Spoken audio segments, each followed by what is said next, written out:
কোন বলে কষ্টের ফসল দুন্দুল করা কেন কি ব্লগিং করতাম প্রবাসী কৃষক অনেকগুলা ছোট ছোট করা হয়েছে এগুলা ধরবো দাঁড়াও সামনে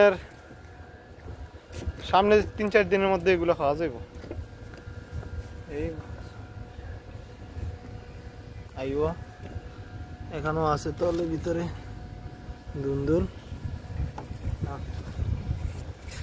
আইও কতগুলো হারভেস্টিং করা হয়েছে কতগুলো কাটছি দেখেন হারভেস্টিং করা হয়েছে অনেকগুলা এটা মাশাআল্লাহ একটা কমলা লেবুর গাছ আছিল পাতার গেরানে পেয়ে গেলাম কমলার গেরান আর পাইতে পারলাম না এই সাধ্য আমাদের হইল না এখন পর্যন্ত এটা শেষ বয়সে আমরা আইছি এই এলাকাতে আর কষ্টের ফসল ইয়া পয়সা খেতার বালিশ লাউ গাছ ইয়াল্লা কিতা প্রান্তিক কৃষক